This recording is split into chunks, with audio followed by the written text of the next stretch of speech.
Good morning. So today we will present our slide about learning disabilities report. So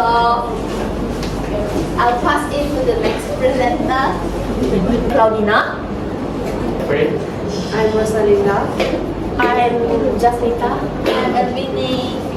Next, I will present about our introduction. So on 4 November 2024, we went to STK Chonghua Nomor 1 Kuching to hold an interview asking about their experience in teaching PPKI class at STK Chonghua. So we did a lot of integrations and interview about a few things that related to the type, strategy, and interventions of how they handle the PPKI students.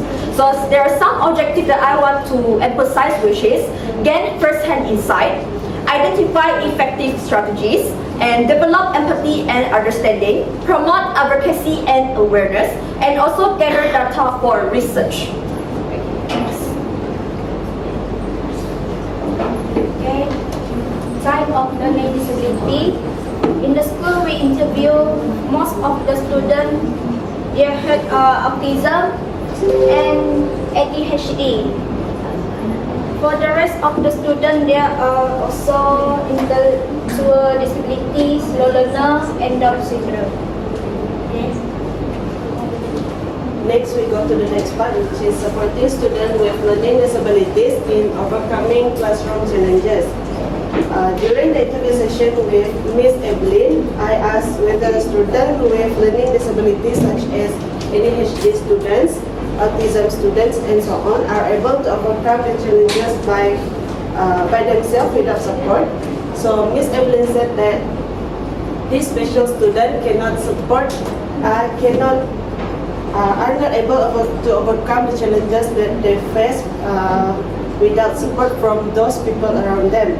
Call it PPM. So what can these people do to help for them?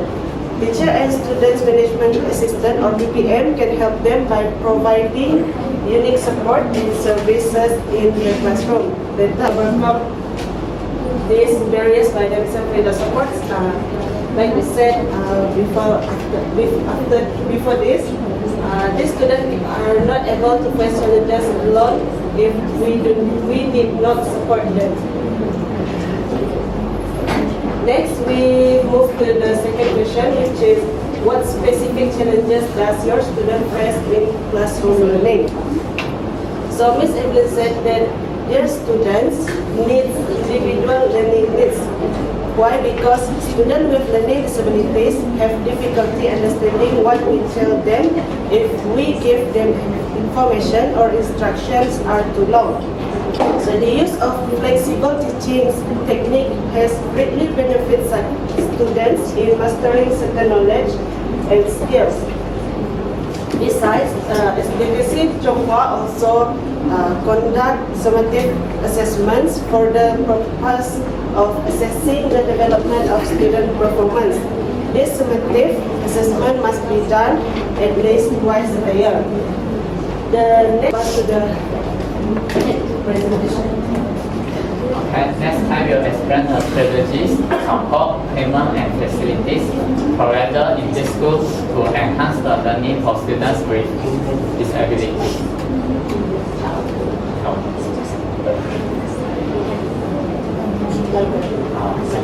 According to Mr. Job, the teacher that we interviewed during our Mr. Job, the teacher that we interviewed during our school visit, the first strategy that he shared to us is setting short-term and long-term goals. For example, a short-term goal that he set for the students with writing disabilities is able to write their name correctly in 3 months. According to Mr. Zhou, even the writing of the students will not perfectly neat, but it does not matter as long as they are able to write their own name in the time, in the 3 months. So achieving this goal can boost their confidence and also provide a sense of accomplishment to these students. The next strategies that used by the teachers is the use of individualized education plans. So these plans are tailored to address the specific needs of each student, aligning their learning goals and the steps needed to achieve them. For example, there are some students with low functioning skills. So what are the low functioning skills at HELP means? It means that the students having the difficulty for some simple action like reading, writing, and calculating. So Mr. John will adjusting his teaching methods to focus on improving the foundational skills of these students like letter recognition or basic math calculating. Next, we have hands-on teaching. According to Mr. John, for the students with writing disabilities, he will get them to write the letter on the sand hand by hand. He also will use the alphabet mouse to let the students can touch and feel to have a better understanding of the shape of the alphabets to help them in the recognition of the letter and alphabet. So lastly, we have encouragement and rewards. According to Mr. Joe, he will give the stickers and candies to the students who have good performance in class. He also will give the applause to the students while ensuring the students have a direct eye contact to him to make sure the students know that the applause is for him. Facilities and tools that provided in the school to enhance the students' learning, we have pencil grids and graphs.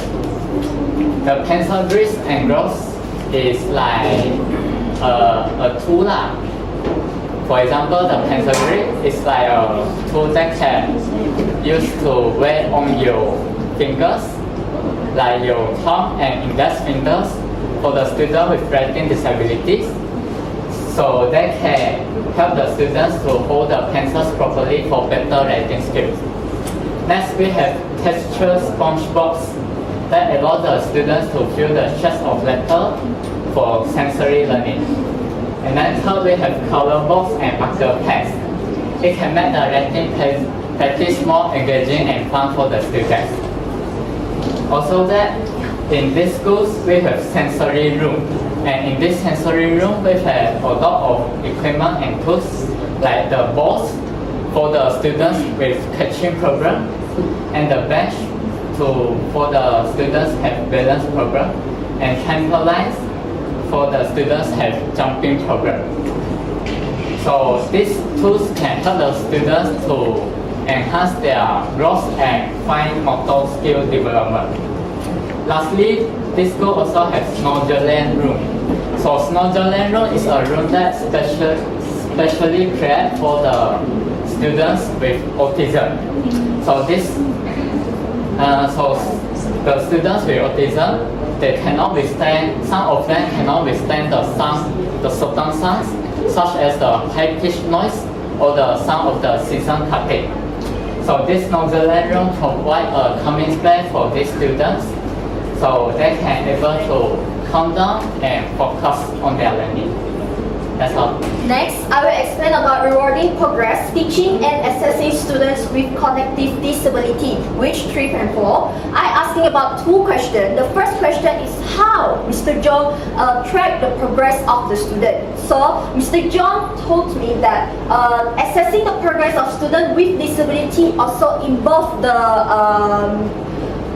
collaborations between educators, parents, and other professionals to develop IEP, which is individualized education plans that set specific goals and objectives for each student.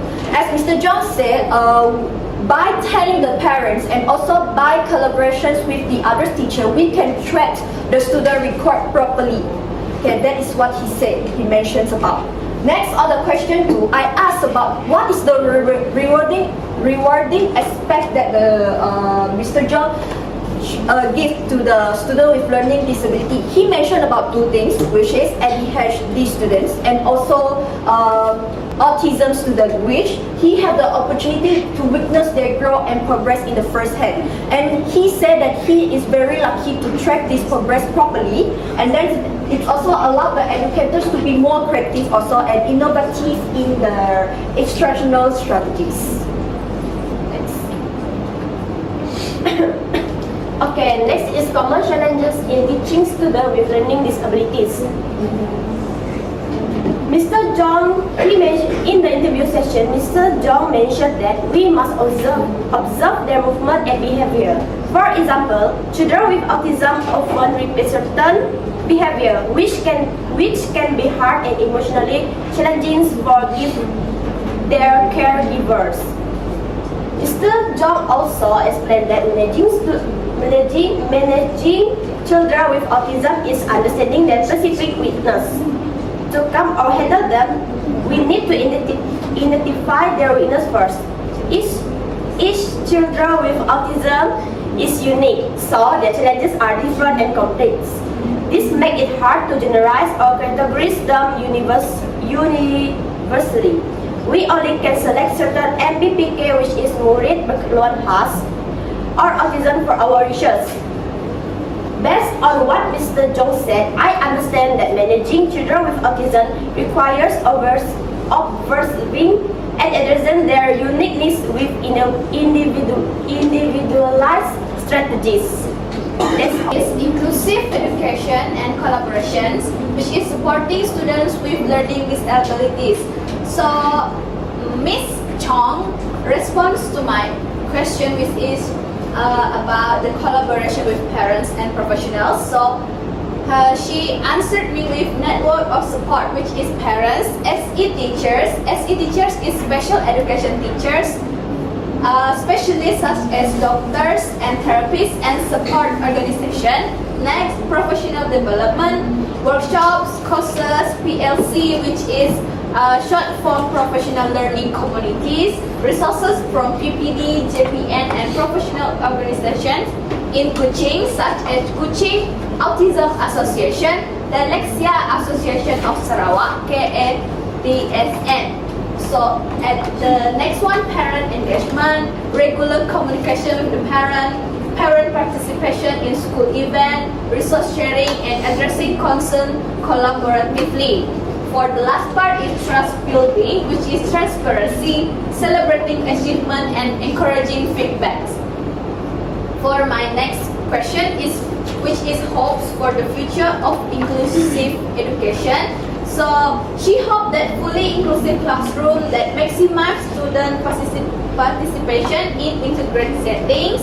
Next, holistic inclusion includes academic, extracurriculars, and social integration. And for the last one is supporting full potential, which is providing necessary support for all students to succeed. Okay, that's all. Next one for individualized education plans. For the first part, participation group, the need for inclusive education in high school to create an environment where all students feel supported and value. The school should train teachers to be sensitive to diverse learning needs, provide personalized support for each student, collaborate with parents and specialists, provide peer support and social inclusion, offer opportunity for students to develop their talents. By doing this, the school can create a welcoming learning community where all students can succeed. Next. Next is ability in presentations. So according to strong visual and detail skills, students with autism do well when information is presented in a structured manner and instructions are brief. So visual aids and explicit instructions can improve their ability to focus. ADHD students are very creative and are able to think quickly. So information help them use their natural energy effectively. Besides, Down syndrome students also do very well in terms of visual comprehensions and learning through repetitions. When information is presented slowly and clearly, it will be easier for them to absorb it. Next. Behavior goals. In that school, we have disabilities in the school, which is autism and ADHD. For autism, Mr. John said managing children with autism means setting goals based on their needs.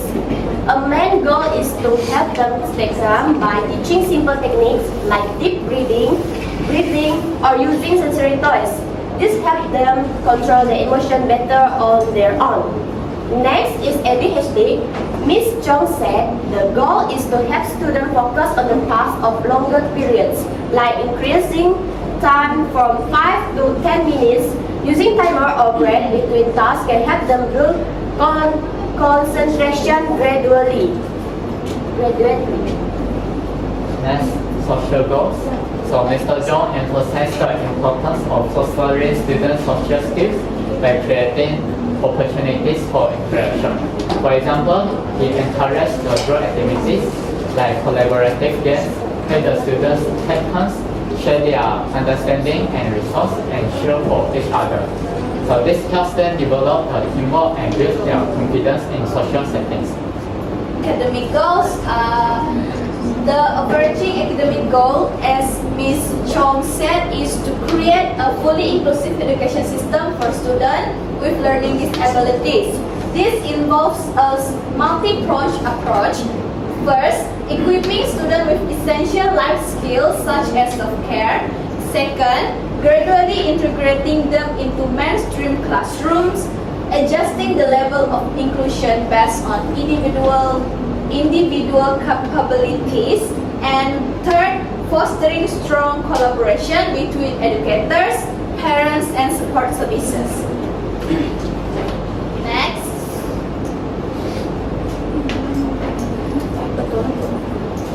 Okay, next is effective accommodation strategies, as accommodation is also important for the learning disability students to have. As Mr. John mentions about students with difficulty in writing, which I want to emphasize, one of the recommendations that I can recommend is speech-to-text software, as this is one of the ways that really ready for recommendations to the teachers to use it. As this speech-to-text software is really can help the students, as also embrace the student in learning technology as well. In conclusion, through our interviews with Mr. Zhong Yinting and Ms. Evelyn Changchai, we learned that how dedicated they are to supporting the students with learning disabilities. They share practical strategies like individual teaching plans and hands-on teaching and using specialized tools and facilities to help the students succeed at their learning. Both teachers emphasize the importance of rewarding progress and working closely with parents and staff to create a supportive environment for the students' learning. Their effort shows that inclusive education is about not only addressing the challenge, but also celebrating the strengths of every student. That's all. Thank you. Alright, this is our documentation. You can see this Mr. John. Mr. John, okay, this is the plaque that we give to him. Okay, next. This is the Miss Evelyn Chong Chen Yi. Okay, we also give appreciation gift to her. Okay, next, this is our sensory rooms, part of it, a very small classrooms. And this is the student art, as the appreciations of the student creations. Okay, next is the photo sessions with the head of the school. Okay, we also have some kinds of short talk with them. Maybe in the future we can have a practical there. Maybe. Alright, next. Okay, this is the interview video. We just give a very short interview video for everyone to see.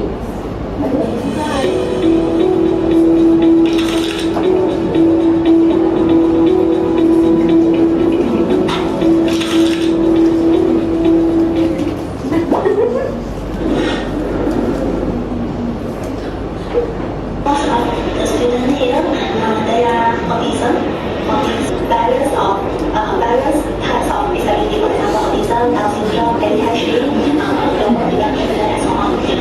to come up. Try